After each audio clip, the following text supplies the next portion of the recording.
Ladies and gentlemen, welcome to Blitzkrieg, our own strategic affairs show.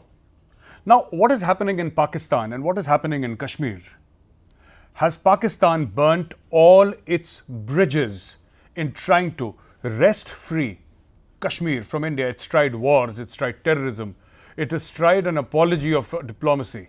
But Pakistan seems to be failing at each and every corner and each and every turn. Today we have Mr. S.P. Vaid, former DGP, Jammu and Kashmir Police, and he has spent his entire career in the former J&K state.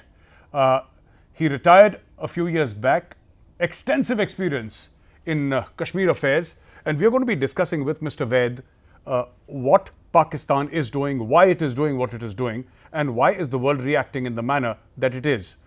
Sir, welcome to our show. It's a great honor and privilege to have you, sir. Thank you. So my first question to you is, sir, why is the world not buying Pakistan's narrative on Kashmir? Pakistan has been at it for more than 70 years, sir, but the world just does not seem to be listening to Pakistan. Why is that, sir? Number one, I would say it's a great success to the foreign policy of present government of India with our foreign minister and national security advisor aggressively taking it on with Pakistan and exposing its nefarious designs here in Kashmir. On the name of Kashmir, the world has seen through the game plan of Pakistan how it's promoting cross-border terrorism, how it's promoting pan-Islamic terrorism in Kashmir Valley. So, Gaurav, truth cannot be hidden for a long. You can't fool all the people all the time. So, slowly the world powers and the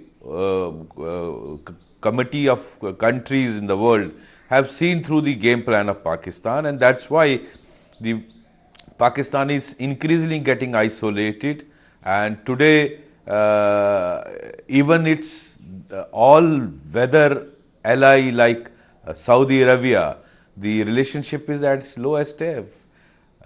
You see the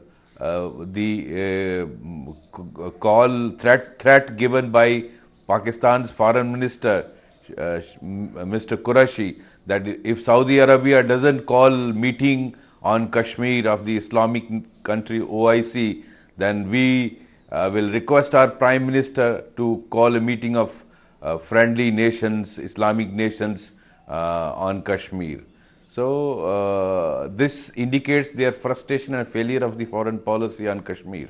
In fact, their own minister of HR, Minister Shireen Mazari, himself admitted that it is an utter failure as far as Pakistan's Kashmir policy is concerned. Sir, very interestingly, you mentioned Shah Mahmood Qureshi, Pakistan's foreign minister, and you said that, his threat to split the OIC wide open, the Organization of Islamic Cooperation, a group of 57 odd countries, Muslim countries, wide open, and saying that, I'll have to request Prime Minister Khan to say that, we need other countries on our side to take up the Kashmir issue. Now, why have the other Islamic countries like Saudi or like so many countries in the Gulf and Middle East not taken up the Kashmir issue? Because Pakistan claims it is the only nuclear power in the world, the Islamic nuclear power in the world, it is the killer of Islam, and so on and so forth. But why is the Arab world not taking Pakistan seriously, sir?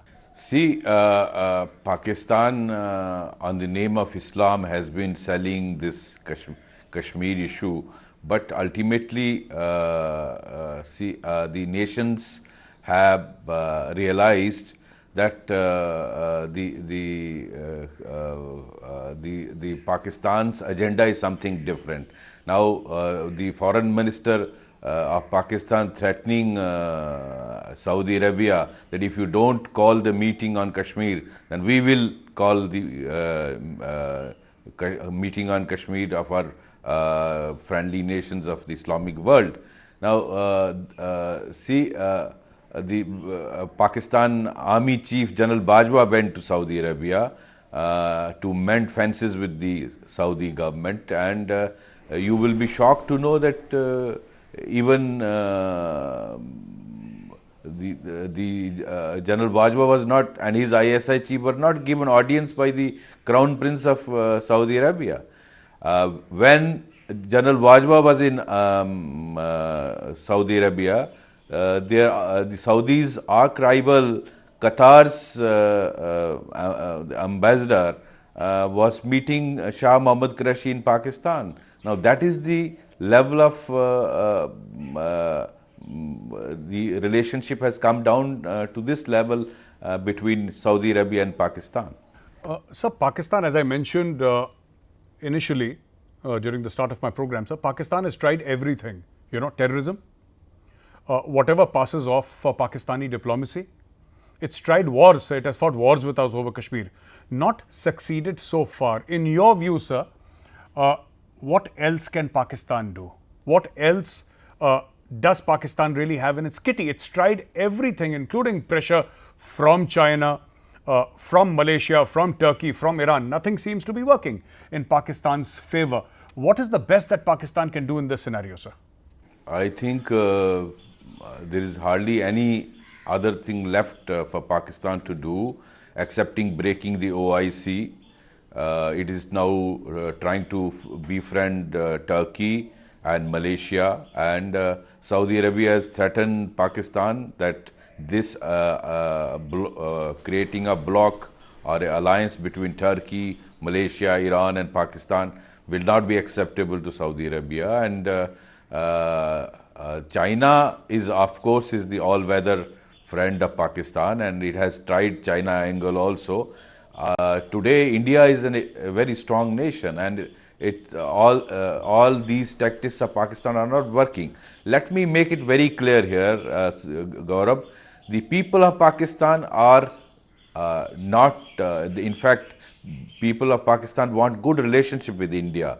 It is basically the rogue Pakistan Army and the ISI rogue agency which to perpetuate its businesses and to perpetuate its empire and its hold on all walks of life in Pakistan. All this bogey of Kashmir and bogey of cross-border terrorism is perpetuated by Pakistan ISI and Pakistan Army. Pakistan has tried international angle, it has tried cross-border terrorism, it has tried misleading the youth of Kashmir, it has tried China angle, it has tried US thing. Ultimately US has seen through the game of Pakistan and nothing is working, and every country is compelled by its own interest in the foreign policy. It will not be dictated by Pakistan. Saudi Arabia has its own compulsions and its own interests in foreign policy with India. And let me make it here, if Pakistan is using Islamic angle, then as our audience knows it, in India more Muslims live than in Pakistan. So how can they ignore a country like India? No, absolutely, sir. Another very interesting question that I have, sir, which I was thinking about it after speaking to you yesterday, is that on 5th of August 2019, abrogation of Article 370 and 35(8) took place. Now that abrogation is done, sir, it's been over a year. Now it's done and dusted. So initially there were a lot of politicians in Kashmir who were saying, there'll be rivers of blood and there will be, sir, it's sitting on a powder keg, Kashmir would explode, etc., etc. Now what has happened essentially in Kashmir is absolutely nothing. There have been a few encounters with terrorists overall. And what I like to ask you is, sir, especially now I have 2-3 parts to this question, sir, and I'll ask them one by one. Number one, sir, where has the Hurriyat disappeared all of a sudden? The Hurriyat, which for the last 30-35 years held sway in Kashmir, and suddenly you find the Hurriyat to be absolutely toothless. What has happened to the Hurriyat, sir? See, Hurriyat is totally in disarray. Hurriyat actually was getting backing of the political parties in Kashmir, which is no more available to them being a central rule. Its funding is skewed. The NIA and other central agencies are after its people using Hawala money, misusing other things, the cases against its leaders. So Hurriyat is virtually defunct in Kashmir today, and it was getting oxygen from Pakistan, its embassy. Openly they were meeting in Delhi in the Pakistan embassy, getting money in front of everyone. The whole world was watching. Now all this has stopped. Stone pelters being called in thousands to the encounter sites for pelting. They were being paid for 500 or whatever amount. Now all this has stopped. Hawala money has stopped. This has actually made Hurriyat almost defunct. So all this, the shop of Hurriyat is almost defunct now. Sir, a lot of Kashmiri youth are now turning away from terrorism. Yes. At one time, so there used to be a deluge of youth, you know, so it was a very glamorous, if I may call it, an occupation in Yes. Kashmir. Yes. Young man holding an AK-47, getting his photograph clicked, putting it on social media. It was supposed to be very glamorous, and there was a certain hero image attached to this entire thing. Now, this trend for the last 1 year is slowly going down. While there are youth who are still joining the terrorist organizations, there are many youth who are surrendering to the Jammu and Kashmir police and to the Indian army. Why this Yes. change of heart, sir? Do you think it's also because people see that that other side is losing? That there is no hope there with the other side. Is that also a case, sir? See, I would like to mention here that the stronger has a sway. If you are strong, people will, as our Prime Minister also said on 15th of August, you have to be strong to so that people follow you. So this is very, very important. Now, people have seen which side is stronger and which side their future lies. They have virtually last 1 year has been almost peaceful. You have encounters, number of successful encounters. Terrorists are getting killed. Youth, like any other part of the world, has its aspirations. They want to become doctors, engineers. They want to get to good corporate jobs. They want to do well in life. Their parents are looking forward for the bright future of their children. So, like these dreams of youth of every part of the country and the world, youth of Kashmir is no different. So, unfortunately, narrative earlier was that there is jihad going on and you will go to Jannat with 72 hoors you will get. So this is what was being fed from on the social media from across, and also by the local people. Now that all that has vanished.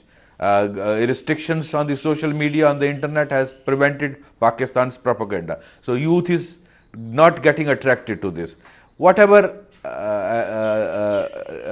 minimal number of people who are joining, I think here I would like to make a point that we have now integrated Kashmir completely, politically, constitutionally, and legally. But now we need to emotionally integrate Kashmir and come out with a multi-pronged strategy to integrate the whatever elements who are left, who are disgruntled, because disgruntled and disillusioned youth in our hinterland can be a good fodder for the Pakistan, and we should deny Pakistan that opportunity. We need to address concerns, if any, of such people who are still feeling alienated.